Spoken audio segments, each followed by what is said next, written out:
All right, guys, welcome back to another video. This one is going to be a special one. This is for my Yamaha and some of my Kawasaki guys. Today we're actually going to work on some KYB SSS forks that are on my 06 YZ450F. We are actually going to do first a seal change, oil change. We're also going to install a free piston. So for those of you that are familiar with the KYB suspension, you know that the free piston that rides in the inner chamber likes to explode over time, especially if you're, one of those guys that free rides and does big jumps, things like that, like I have done in the past and blown out my fork seals. So my free piston has got to be totally obliterated in there. So I'm going to show you guys the upgrade to do that. That is the Zeta free piston kit. There's a couple other brands that make this, but the Zeta is the most affordable and in my sense makes the most sense. So we're going to do a fork seal change, bushings, free piston. We're going to go through the entire front fork assembly on my bike. This applies for any bike that has the KYB SSS fork. So basically from 2005 up on Yamahas and some of the Kawasaki's. I cannot remember off the top of my head which year it was that they ran the KYBs, but they did. So anyway, stay tuned. This is going to be a good video. Okay, right here we've got my 06 YZ450F. This bike is my daily driver. I love this thing, but I have totally just neglected the seals on this thing. So as you can see here, I am bleeding a little bit of oil here. And then my last ride, I blew out this one. So I am lacking both seals on my forks, and we got to get them swapped out. Now, anytime that you do a seal change is a good time to inspect your bushings, is a good time to pull your inner chamber out, inspect that kind of stuff, and see, if you've got any underlying issues. How to know if your seals are blown out is first, if your seals are leaking, such as mine, where you're starting to drip on the concrete. The other thing is that your adjustment on your forks is not true. So you'll go and you'll make compression adjustments or rebound adjustments, and you don't feel a difference. Things aren't changing. That or they get super soft and spongy due to your oil leaking out and you losing oil capacity within the fork. So kind of the way these forks work, the more oil that you add to them, the more firm they will be through the stroke. The less oil, obviously, the less firm. Now, mine are actually sprung for my weight. Same with my rear shock. I have Racetech springs in mine, which if you guys have not sprung your suspension, that is probably the first and the only upgrade I would even think about if you're on a budget. Suspension first, everything else can come later. Changes everything about riding. So anyway, we're going to go ahead and pull these off really quick. I'm not going to go through that. It's a very simple process. And then let's get on the bench and start working on them.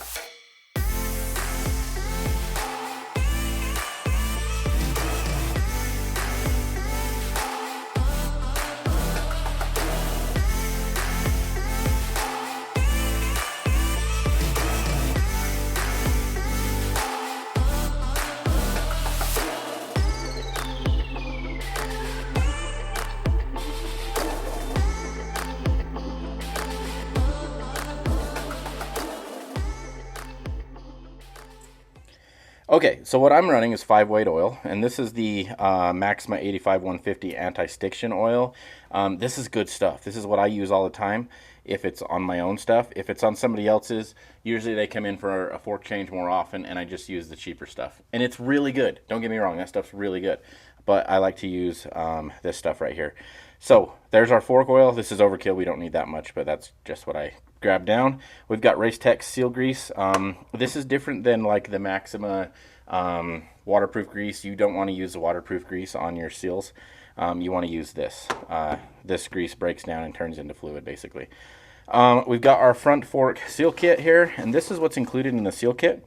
2 of your slides, 2 of your piston bushings, and then a dust seal and oil seal set. Just to be mindful, don't go with really cheap oil seals. You're going to get a really cheap, you're going to find out they are really cheap for a reason. SKF or genuine Yamaha for the Yamahas. Here's the Zeta free pistons. I'm going to link all this down below for you guys so that if you need to get this for yourself, you can. But these fix the inner chamber issues, the free piston issues on the bikes. And here's kind of everything that it entails right here. So, I mean, there it is, your KX450F from 07 to 12. Your even some of the Hondas from 09 to 12. So Yeah, this free piston kit is amazing. This is what you're going to need to fix the issue, which you will see the issue when I get it apart. It's pretty gnarly. Couple tools here that you need. This is to take your forks apart. This is to hold your dampening rod. This is your seal driver. It's a 48mm seal driver. So these are the bare minimums you're going to need other than your hand tools. This will help make your job and your life so easy. I think between all of the tools here, just I guess these right here, you're looking at probably like 70 bucks or so. But to do your own forks, it's worth it for sure.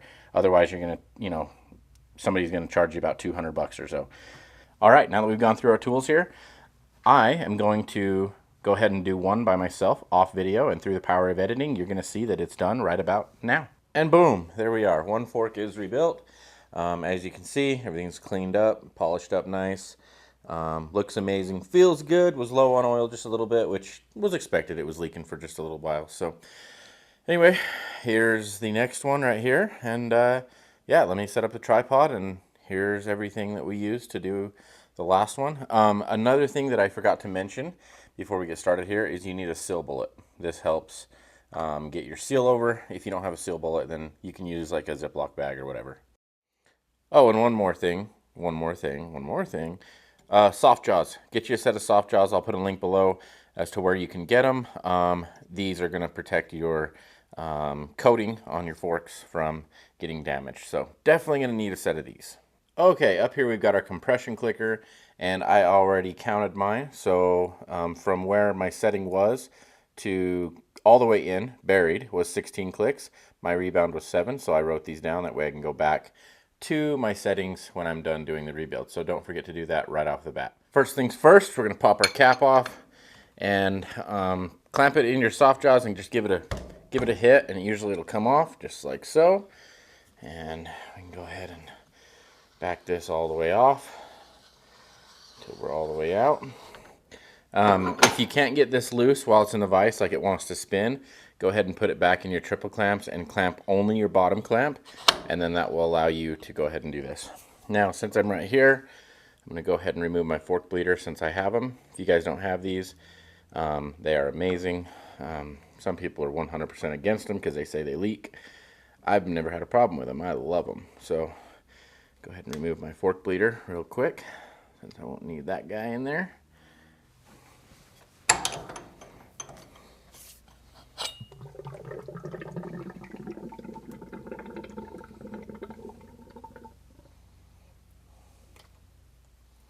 All right, let's go back in our vise. Go ahead and clamp the lug in there like so. And then you're gonna put something on the ground so that your fork has this drip and the residual doesn't get all over the place. Then you're gonna take a 17mm and go ahead and break loose the bottom here. Go ahead and just back it out all the way until it starts skipping like that. And now you are ready to go ahead and start separating the two. I'm going to pop it off the vise here and show you guys how it's done. Okay, now at this point what we got to do is compress this down and use our cartridge holding tool, this guy right here. Now if you bought the set like this actually works too, but I have both because it works for Showa forks and everything like that. Go ahead and press this all the way down until you get past your jam nut.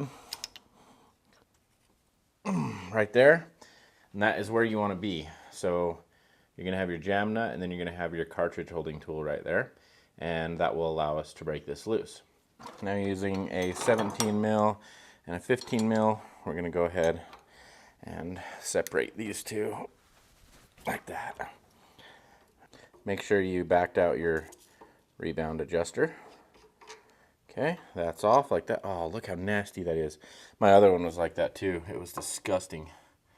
So, and then at this point, go ahead and pull out your dampening rod.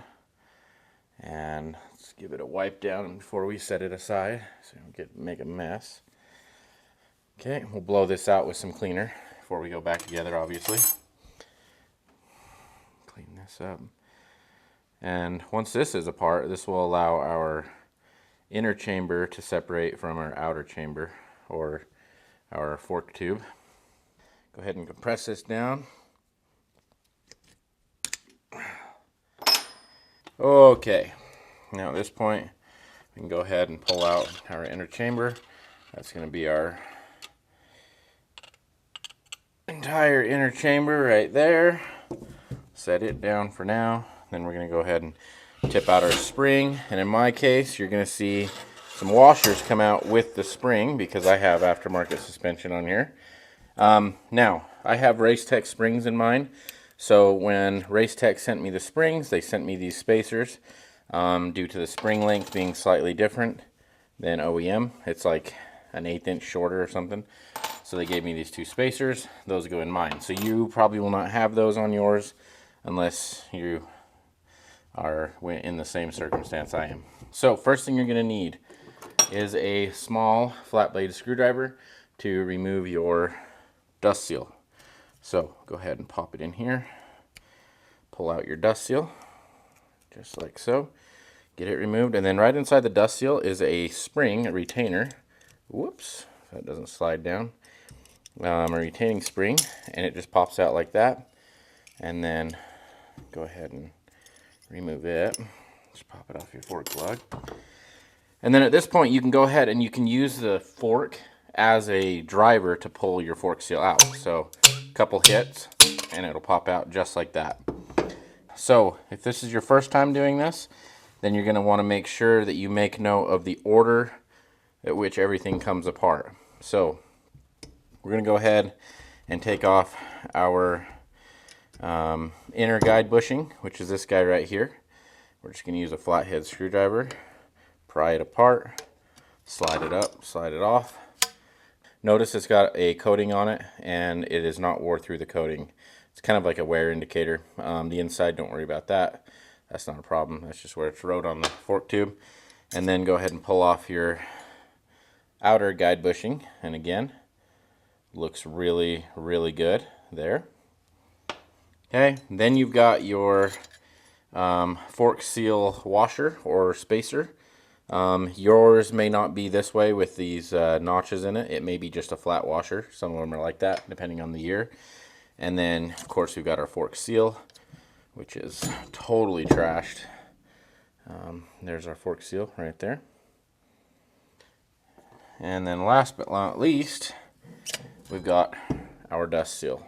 And look at all that garbage on it. It is totally trashed. Okay, that's everything for the inner fork tube.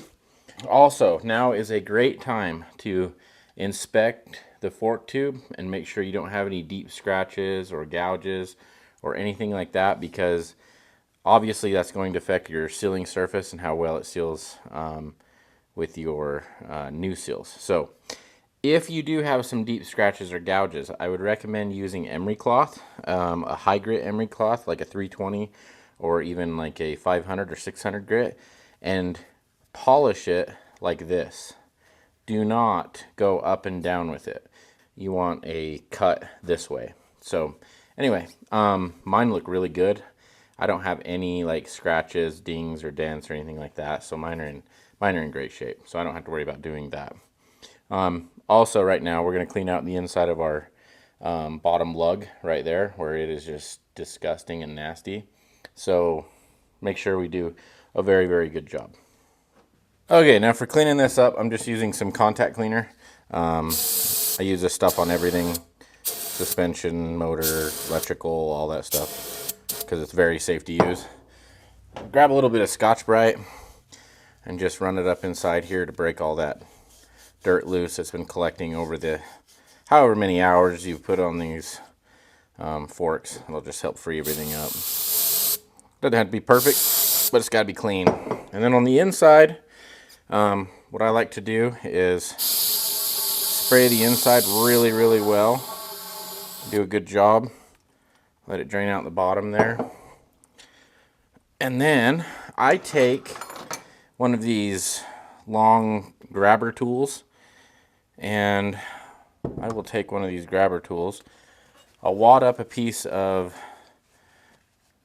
shop towel, and then I'll just feed it inside the fork tube and run it back and forth a few times just to collect anything that may be sticking on the inside, and kind of like swabbing a barrel on a gun. Same principle there. So you can see all the gross that was still in there. And then I can look down the tube and inspect it, and I've still got quite a bit of trash in there. So I'm gonna go ahead and keep flushing it out. Oh yeah, that looks way better. And we'll do the same thing with the outer tube.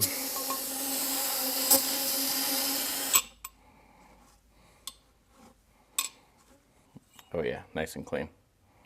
Okay, now let's go ahead and start assembling our parts here. This package has the dust seal. So the dust seal is very easy to tell what it is because it's got the spring on the outside. And then here we're going to have our oil seal. So our oil seal has a spring internally and externally there. This is going to be our outer guide bushing. And you can see it looks just like the one that we pulled out. So the one we pulled out was in great shape. And this kit does not have O-rings or anything like that in it because the Yamaha kit does not come with that. You have to order those parts separately. And then there's our inner guide bushing.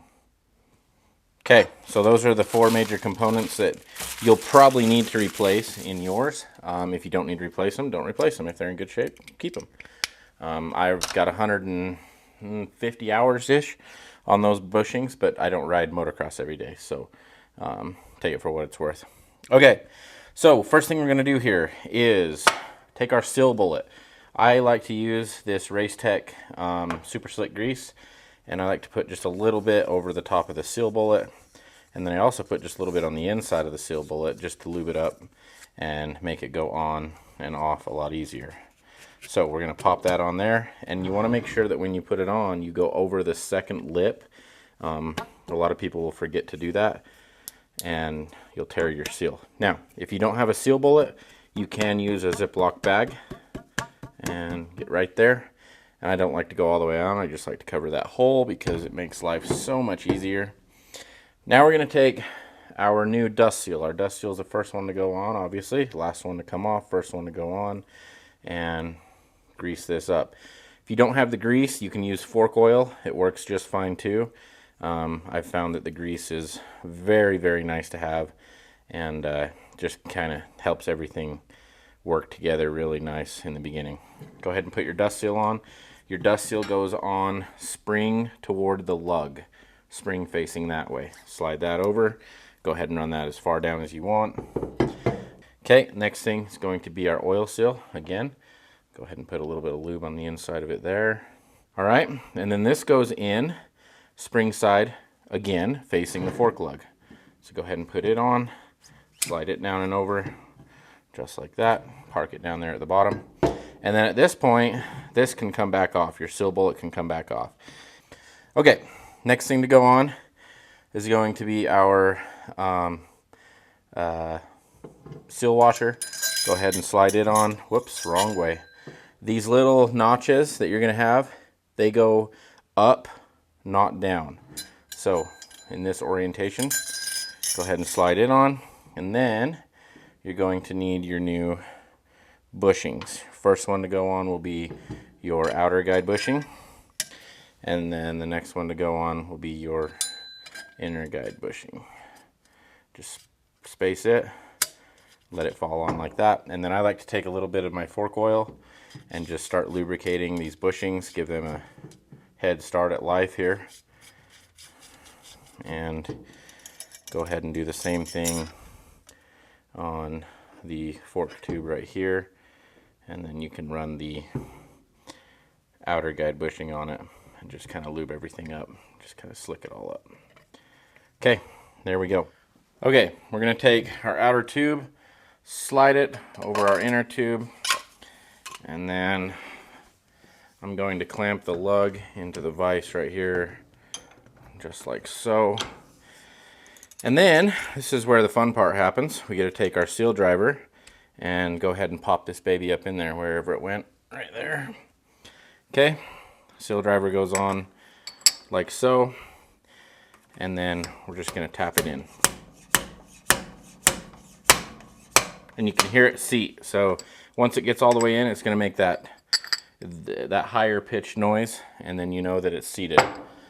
And then at this point, we can take our clip, spread it over, put it on, and push it up in with our screwdriver. Make sure that it seats up in there, like so. Okay, we're good there. And then go ahead and just use your fork lug and just press your seal in like that. And fork seals are done. Okay, moving on to our inner chamber. We're gonna go back to the bottom and we're gonna take off our nut right here, get it all the way off so that we can get the dampener rod off. It won't come out without this removed. So go ahead and pop it all the way off. Set it aside for now. Then we're gonna flip this over and we're gonna clamp it in here just lightly. Not get too carried away with it. And hopefully this comes off a lot easier than my last one. Oh, my last one was a pain. It was a pain for sure. Go ahead and put it on there. And oh yeah, just like that. Break it loose. That was way easier than the last one. When you pull this out, it's gonna be under a little bit of a vacuum because of the oil in the chamber, so you can push up on the dampener rod. That will assist you in doing it. Just watch out, be ready for oil to kind of puke at you. There we go. And again, that free piston is in good shape, which really surprises me. Figured that thing would just be exploded, but it's not. Bring our inner cartridge over here, dump all the oil out, and then just push with your finger up at the top here, push on your dampener rod, and it will drop it all the way out. And you can drain everything out of here. All right, now on this dampener rod, a couple things. There's a nut right here on the end that's holding on our valving and on our piston. We want to make sure that the piston is not rotating. If it is, we can tighten this nut down just a little bit. The other thing is this little wear band right here on the piston itself. We want to make sure that it's in good shape and it's not totally trashed. So now that this is all cleaned out, we can go ahead and just spray inside here, flush out the inside of that, because that is going to be where that dampener rod was running. And it was pretty nasty in there. So okay, now we're gonna go ahead and swap out this free piston with that upgraded version that we have. And to do so, we're just gonna clamp the valve in the vise. And then what we're gonna do is we're gonna break the assembly off of the rod using, I think it was a 15 millimeter. Was it a 15? Nope, it was a 14. Using our 14 millimeter, we're just gonna lightly, easily break this loose. There we go, just like that. And this takes our dampener, or our valve stack, off of our dampener rod right here, and then allows us to remove our free piston. So be careful not to drop this. By the way, when somebody says they have gold valve suspension or they're valved or whatever, it is this right here. These are a bunch of shims. It doesn't look like it. Looks like just one unit, but these are shim stacks. And then there's a shim up here, and this is the actual valve itself. So anyway, just so you guys know, valving is, you know, it's an art for sure. That's why everybody that rides Supercross has specific suspension. Okay, there we go. There is our free piston removed, and just make sure everything else stays on there. And then we'll take our new Zeta free piston and go ahead and install it in its place, just like that. Go ahead and put this back on. Just snug this up. This is a very, very temperamental piece right here. And you don't want to cross thread, you don't want to strip anything, you don't want to damage anything like that. In fact, I'm going to go ahead and spray this out right now. Whoops, right into my electrical outlet. Talk about death. And I don't know what torque is supposed to be on this. It can't be much, but I am going to be very gentle when tightening this. Right there. And call that good. Better safe than sorry. Okay, and there's our free piston installed. Okay, real quick. I just wanted to say, because the free piston that was originally in my bike is not exploded or blown up, I could actually go ahead and just drill like a 5 or a 7 millimeter hole in here, 1/4 inch, whatever, and go ahead and reuse this, and just do the modification that fixes the issue of it exploding. But since I have these, this is an upgrade in my opinion. I'm going to go ahead and run this. So if you guys come to that or have that scenario, then that's what you'll want to do here, is in between these ribs. And there's a really good video, I think it's, I don't remember the guy's name, TBM T Racing or whatever. He actually shows how to do that. And inside there's some ribs, and you want to get inside those ribs and drill a hole through one side and then through the other side, and that'll allow your oil to evacuate under that extreme pressure, and it doesn't blow this piston up. So anyway, I'm kind of glad to see that they're in that good shape. I'm not hard on my bike, but I've had some pretty hard cases in the day, and yeah, good to see that everything didn't blow up. So cleaned all that up, made it look nice and purty again, and let's go back together with it. Okay, we're gonna go ahead and take our inner cartridge and our dampener rod. We're gonna go ahead and set it in here and just kind of let it fall in there as gently as possible, like that. And then you're gonna have to kind of shove it in. So, what can I use? Go ahead and use my T-handle, it's long enough. Push down on it and just lightly tap it down until it starts to go in. And then grab it, pull it all the way down. And then we will actually, this is going to be easier to show you if I don't put it in the vise. We're going to take our fork oil, and there's a hole on this side and on this side. We're going to cover it with our fingers, dump our fork oil in, and we want to get it up to those holes so that we can, there we go, bleed our fluid into our chamber. So I don't know if you guys can see that. Probably not. I don't know why I'm trying to show you. But anyway, I got my oil level up to there. Now I'm going to take my rod, and I'm going to only run it up about half of a stroke and then come back down nice and slow. And you can hear that bubbling. We're just evacuating all the air out of that chamber. So we now have oil where that piston is running its stroke in between, and the oil is forcing its way up through the valving on that piston. So that's how that works. Okay, now we're going to install our base valve assembly, and I'm going to try to explain this in layman's terms so that you guys can understand kind of how this is going to function. So this sits inside, obviously, of our inner chamber. And what we need to do is we need to insert this without getting any air in between this piston here and the inner chamber. So the idea here is to fill our fluid up to those holes pretty much. Let me show you here. We'll just get it done. We're going to fill our fluid up to those holes about. And then what we're going to do is we're going to stick this in here like that over our drain bucket, because we're going to lose some fluid. Okay, and fully extended here, we're going to go ahead and push this in just a little bit. And what we want to do is when we take our fingers off these holes, there's going to be a little bit of residual bleed out. And what we're doing is we're going to push the stroke up on this rod just a little bit, and that's going to push some fluid out. And then we're going to let it back down just a little bit until we can get where our cap or our base valve assembly is almost where it can be seated.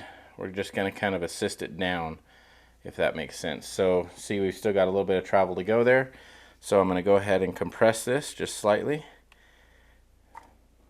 Push a little bit of fluid out, and then go ahead and let it back down, assist it back down to where we get to where I'm about ready to thread in. So I'm a little bit closer there. I'm going to call that good. Let me clamp it in my vise, and I'll adjust my camera and show you the next step here. Okay, now I'm going to go ahead and press this down and thread it in. Oh my goodness. Maybe. Yes. Fourth time's a charm. Third time, fourth time, whatever. Okay, that'll work.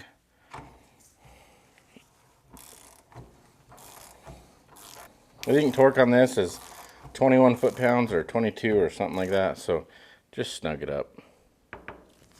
Just about like so. Now, let me turn the camera again.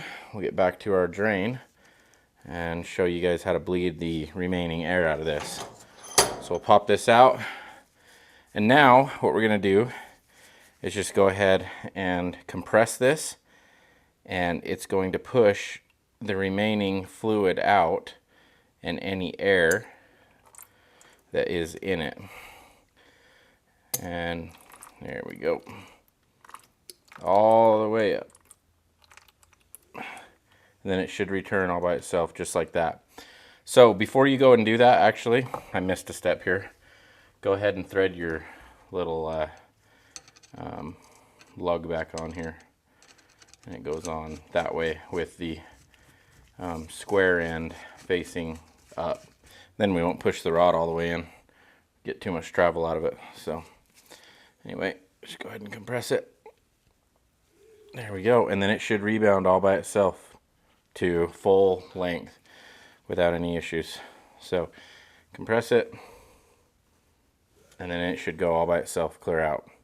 There we go. If it doesn't go all the way out by itself, then redo this process and you'll be in good shape. So there we go. Inner cartridge is done. All right, let's go ahead and assemble this thing, get it all back together. First thing you want to do is put your spring perch on, which would be this guy right here. Go ahead and slide it over the top. It will slide over and then about halfway down your inner cartridge there. Then your spring. Before you put your spring on, measure your spring free length. So that is from end to end, unsprung, and make sure you're within spec of what your manual says. I think Yamaha calls for, I don't know, like, actually go to your book, figure it out. I think mine's 17.6 to 17.9 inches or whatever. But I did measure this one. This one's good. This is a different aftermarket spring from Racetech, like I said before. So that being said, I've got to put my washers on. These are my spacers, and they go on just like that. Then we can take our lower tube and go ahead and put it all the way in like so, and push our tube out, and then go ahead and just do like 2 turns or whatever on the bottom there, just to get you to this point. Now we can go ahead and put the rest of our stuff in, our dampener assembly and all that. Let me turn the camera. Okay, I should have mentioned too, this nut, make sure that it is threaded all the way down. I did on mine, so that's good to go. And then we're going to take our tool again, press this as far down as we can so we can insert our tool. Oh, this is a brute to do when you have sprung suspension and it's not stock. I hate doing this part. This will make a man out of you. Son of a biscuit. Oh, there we go. All right. Oh, struggle bus. Don't forget your newly cleaned dampener rod. Drop it in. Then put your rebound adjuster on. And then you want to have this gap between your lock nut and your rebound dampener. About like so. Okay. Then we're going to take our 17 millimeter and our 14 or 15, I think it was 15. Yep. And we're going to snug these up. And I think torque on this is 17 foot-pounds or something like that. Not even that, I don't think. I don't know. Your torque may be different, so go ahead and look it up. Snug it up, just like so. Get that out of there, just like that. And grab our 17 millimeter We're going to turn this bad boy all the way in.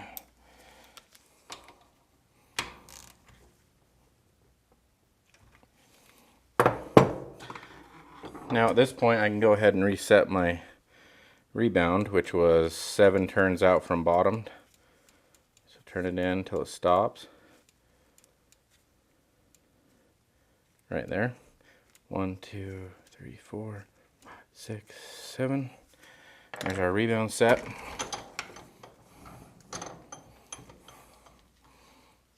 And then let's go ahead and set our compression while we're thinking about it really fast. And then we'll go ahead and fill it with our fluid. 14, 15, 16. I'm very far out on my compression because I'm sprung. And let's go ahead and install our fork bleeder now. Also, while we're at the top here.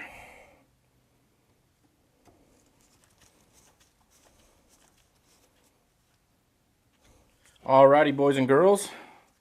This is the very last step in our process here. Ah! Don't do that. That's not the very last step.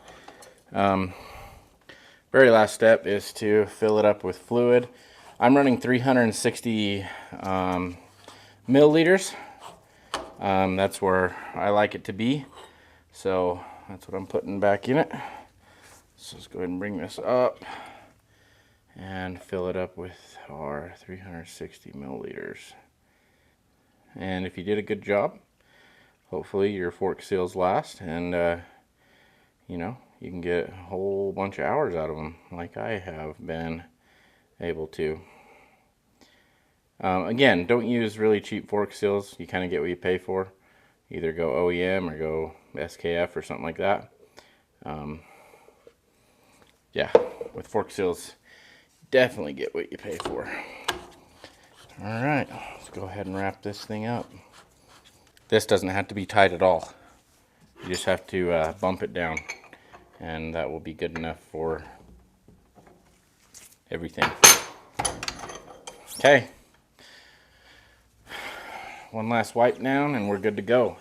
Now I wanted to explain one more thing before I'm done here.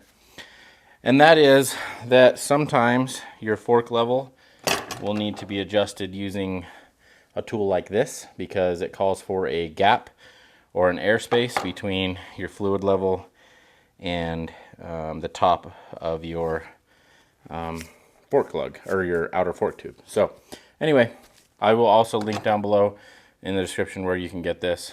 Usually different forks though. On this one we don't have to use that. So yep, there we go. Nice rebuilt fork. Oh yeah, feels good. That is nice.